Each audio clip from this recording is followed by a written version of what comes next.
I really don't think we hate one another. Let's not allow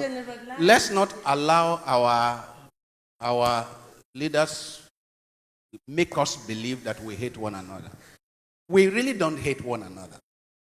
I mean, we have a lot of sociopaths, people who have run mad for whatever reason, who are killing people all over the place, but near them will be some Yoruba person, some Igbo person who are relating perfectly like brothers and sisters. Let's not keep singing that song that we hate one another. We really don't hate one another. It is our leaders that have done this to us. Successive rogue leaders have done this to us. And rather than the people recognizing who their enemies are, they turn to one another. We really don't hate one another. We have children who have been deprived, children who grew up on the streets and have no morals, children who have never seen the love of a father or the love of a mother, children who have no sense of country because the country has not been of any use to them, children who have no business about Nigeria. There's no difference for them whether they are Nigerian or Ghanaian or Nigerian or Chadians, because the government has done nothing for them. They have no sense of what is called patriotism. Now, when they begin to kill and destroy, then we now turn it around that we hate one another. We don't hate one another. How many of you here hate the next person you are seeing? How many of you here? Because when you talk about we hate one another, if I turn and ask you, who do you hate here? You will say nobody. We don't hate one another. Because even as people are dying and so on and so forth, people are supporting and helping one another every day. So let's not buy that lie that our leaders are telling us. It is leadership that has failed.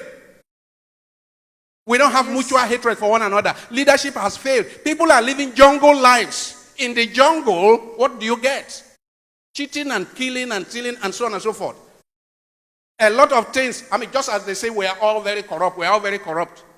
The system is such that you can hardly get anything through the right door.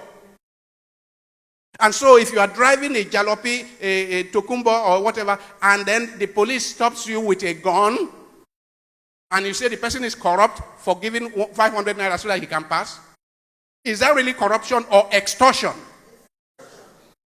I mean, we really need to, because at the end of the day, we know we have a history of people being wasted for not agreeing to give. People being wasted. All that NSAS protest was about that. So under such circumstances, do we call the poor guy who has his kabu-kabu on the road and trying to make ends meet when they cannot get government cannot provide opportunities for employment? That guy gives 500 naira to that policeman so that he can save his life and his family life. Then you say, oh, we are all very corrupt. It is our leaders that have put us in this. What's the difference between Nigerians and Ghanaians, if not leadership? What's the difference? We are one people, if not leadership. We have had leadership failure. And the consequences of leadership failure are enormous. And we all Nigerians must recognize it so that we take leadership seriously. The consequences of leadership failure are enormous. We read in Proverbs chapter 29 verse 2, when the wicked rule, the people groan. When the wicked rule, the people groan. But when the righteous are in authority, the people rejoice. So leadership is a grave responsibility and not a charlatan. We shouldn't allow charlatans to hold leadership. We shouldn't allow people who have no business in leadership. But here and there at various levels in this country, we have people who have no business being in leadership, in leadership, and they are destroying us and they are knocking our heads together, and we are agreeing that we hate each other. I don't hate any Nigerian. If you do, tell me. No. I don't hate anybody. No. We don't hate one another. The people carrying out all these things, whether in the north or west or east or west or south, how well are they? Have they been brought up properly? How many of them have the kind of mother that brought you up? How many of them have that kind of mother or the kind of father?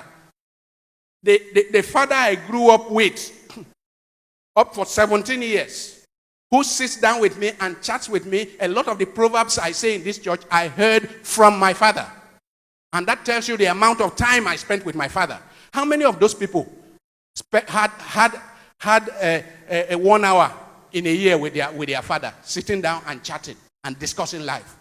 So what we have are sociopaths, crazy people, mad people that are destroying and killing and kidnapping. They are not people whose senses are correct. So do we use hate? If you see a madman behaving on the street and stoning people, do you say he hates people? What do you say? He's a sick man. So we have millions of sick people that need treatment, including hundreds or thousands of so-called leaders who are sick and they need treatment. I hope you know that it has been said, and we said it in our reflections. Professor Zamani and I and others have said, if a lot of the people who are running our affairs from local government level to national level, if they go through psychological tests, many of them will fail. Many are not well. Even the primitive accusation, the monumental corruption in this country, do you think people who are well can be gathering what their grandchildren cannot consume? People who are well will take the little resources of Nigeria to go and build houses in Dubai? Do you think that people who are well will carry the little resources of poor Nigeria, go to America, go to the UK, go to Dubai to buy properties, and come back here to harvest the money? Do you think that people who are well will do that? So please change your vocabulary. Find something else to say. It is, we do not hate one another.